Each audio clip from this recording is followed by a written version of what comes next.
Wow, another week is complete. Week 33 is done and baby will be here before we know it.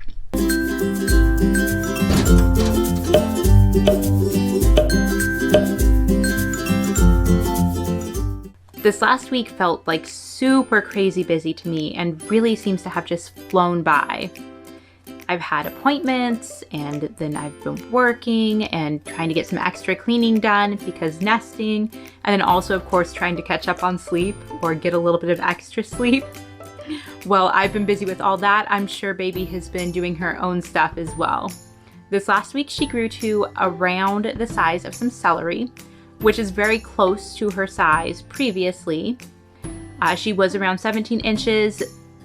Now she's around 17.2 inches, so not a whole lot of growth there. As far as weight goes, she should be around 4.2 pounds right now. And while she could grow up to a whole inch this next week, it's more likely that we'll see a lot more growth weight-wise than length-wise from here until she's born. As far as like what she's been working on developmentally, one of the big things is the coordination between breathing, swallowing, and sucking. And so separating the, okay, I need to breathe without swallowing, and then even the motion of sucking. So like right now, she may be sucking her thumb and just kind of learning to differentiate those things. This is very important for when she's born because we want her to be able to suck so that she can eat, and then to swallow her food without also swallowing air, because the more air she swallows, the gassier she will be, the grumpier she will be, the more tired we will be. One of the coolest things that I think she's done this last week, though, is that she has developed her own immune system. So it still is not super strong at this point and definitely needs strengthening, but she has an immune system now, and right now, antibodies, so everything that my immune system has built up immunity to, is passing to her through the placenta and then the cord. So once she is born, she will already have that boost in her immune system so that she will be able to contend with a world full of new germs. Another thing that she can now do, and this is more based on the size of my bump than it is her developmentally, but she can now differentiate between night and day, or really to put it better, she can differentiate between light and dark. The lining of my uterus is, as it expands, it gets thinner, so now it's at a point where it's thin enough that the light can actually penetrate it, and so she can see that. Now, I don't think she has any idea what night is because she is still up all night long. So she may be able to tell light and dark, but she doesn't know that the dark means she should sleep. We will probably have to wait until after she's born to really figure that one out. Other than that, she's been working on her brain development some more, still working on those lungs, and is still working on her liver. So I guess overall, she's kind of had a busy week too. She's hit some pretty big milestones this last week. As for me, like I mentioned, it was a pretty busy week. However, it did not cause a whole lot more stress or a whole lot more of those crazy dreams. The dreams have actually subsided for the most part. I think maybe I had one this last week, which is much better than the week before where it was like multiple times every single night. So I am able to get a tiny bit more sleep because I'm not waking up because of dreams, but there are other things that come to interrupt my sleep. And I have upped my naps to at least 2 a day, but honestly, there are some days where it's probably more like 4 or 5. There are 2 more noticeable changes for me that I've noticed this last week. The first one is that my skin itches. And it's not like skin itches everywhere, specifically the skin on my belly itches. As everything is getting stretched more and more, it also becomes much more itchy. There are lotions that help some, but what I've actually found helps the most is to not have like a tight shirt on or the bump area covered.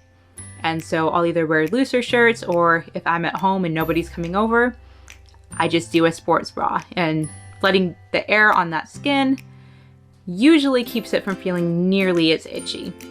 The second change is that I am overheating a lot.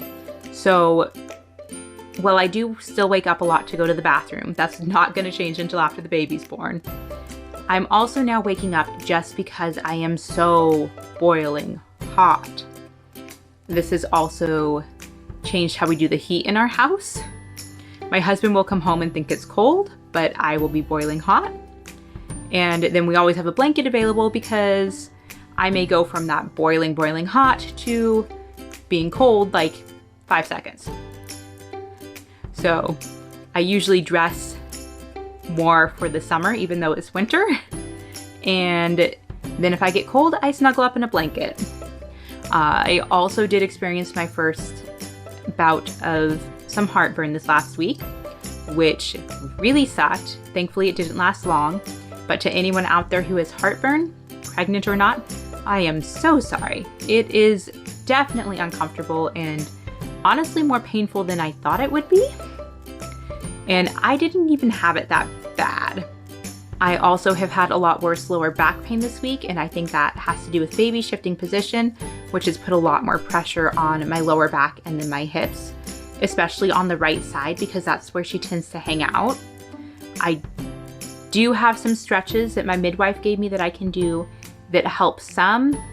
And then I have a chiropractor appointment this next week, and that adjustment should help tremendously. So I'm majorly looking forward to that.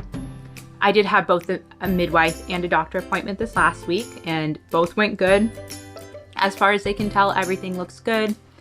My blood pressure is fine. Baby's heart rate is fine. She's very reactive. So that means that like if they push on my belly to like figure out where her body pieces are, or even when they're listening to her heart rate, like she responds and starts moving around and stuff, which is good. That's what we want. She also is, because they did feel to try to figure out her position, she is sitting very low right now. So she hasn't completely dropped yet, but she is less in my ribs, which is nice because that means I can breathe better. Now she can still stretch out plenty well enough to give me some very sharp kicks in my ribs just randomly, which can be startling and do make me catch my breath. But it is nice not to have her always hanging out with some body part in my rib cage. Unfortunately, the weather this last week did not hold up, and we actually got snow, which, if you know anything about winter in Oregon, mostly what you get is rain. But no, we got snow. We did take a walk in it, which Addie absolutely loved. I was just very cold. But it was really fun to watch her and get to experience her first experience with snow. Because we live in Oregon, she hasn't really seen it. And this is the first year where she's been old enough to actually enjoy it.